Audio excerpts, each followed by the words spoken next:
안녕하십니까 여러분들, 산책처럼 사주입니다. 이번 시간은요 숨은 글자 찾기입니다. 숨은 글자 찾기라고 하니까 아유 이 녀석 또 지장간 얘기하나 싶으실 텐데요, 그렇진 않습니다. 네, 지장간 이야기는 아니고요, 다른 각도에서 좀 말씀을 드려보고자 합니다. 저는 명리 공부하면서 제일 궁금했던 게 한 가지가 있었어요. 이 명리학은 대단히 깊은 학문이라고 그러잖아요. 그리고 눈에 보이지 않는 이면을 볼 수 있는 점도 참 좋기도 하고요.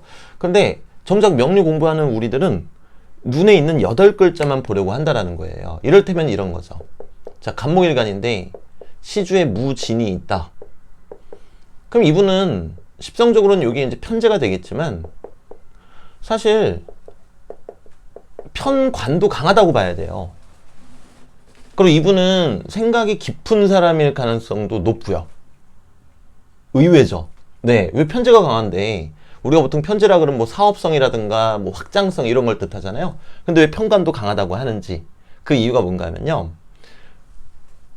운에서 경금이 들어올 거 아닙니까?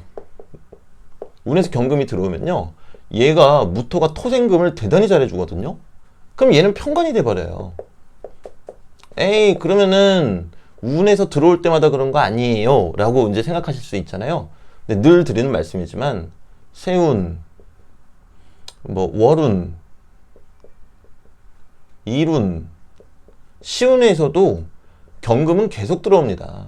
그럼 이 글자는 그냥 우리가 단순한 뭐 사주 팔자 8글자라고 이렇게 보지 마시고요, 나를 구성하고 있는 어떤 유전자라는 관점에서 보시면요, 시운에서 경금이 올 때마다 이 무토는 경금을 생해줄 수밖에 없어요. 그럼 이 경금은 간목을 건드리겠죠. 자, 그러면은 관의 기운이 강하다 보니까 생각이 깊은 사람이 될 수밖에 없어요. 네, 관의 기운이 강해지면은 저 편관은 또 인성의 기운을 자꾸만 만들어내니까요. 또 다른 예시 한번 들어볼까요? 또 뭐가 있을까요? 을목일간이다. 이번에는 무토일간이다. 무토일간인데 여기에 임자가 있다. 그럼 이분도 마찬가지예요. 자, 여기 지금 보면은 얘가 또 편제잖아요. 그럼 여기서 간목이 계속 만들어질 거란 말이죠. 간목은 편관입니다. 자, 이거는 어떤 것을 이해하시면 좋은가 하면요, 기본적으로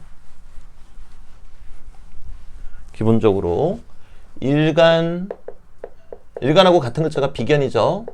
비견은 식신을 잘 생해주고요. 그리고 식신은 편제를 잘 생하고요. 그리고 편제는 편관을 잘 생해줄 거고요. 이 편관은 다시 편인을 잘 생해준다. 요 메커니즘만 이해하시면 되세요. 그럼 내가 식신이 강하다. 식신이 강하면은 편제도 생해준다 라고 봐야 되겠죠. 마찬가지로 일간을 포함한 비견이 많다. 그럼 나는 식신의 기운이 있다 라고 보셔도 된다라는 거죠. 그 일전에 제 유튜브 영상 보시고 이제 유튜브를 하고 계신 우리 새벽 피아노님, 저 새벽 피아노님 만나서 밥 먹었어요. 네. 남자분이세요. 네. 유튜브 채널을 운영하시는, 네, 새벽 피아노님, 이분도 이건 사적인 정보를 얘기하면 안 되는 거 아닌가요? 네. 그 비견의 힘이 강하더란 말입니다. 비견 겁재의 힘이. 그럼 당연히 식상의 기운이 있다라고 보시면 되는 거예요.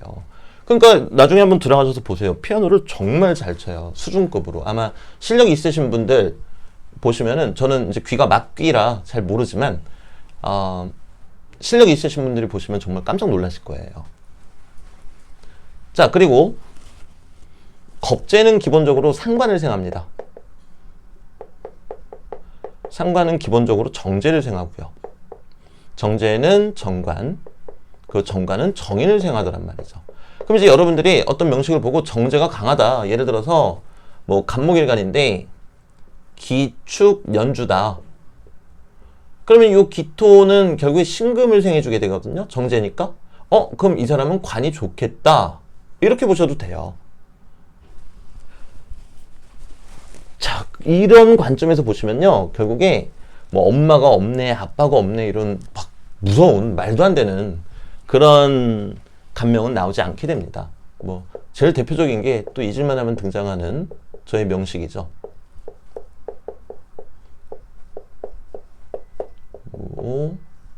무자.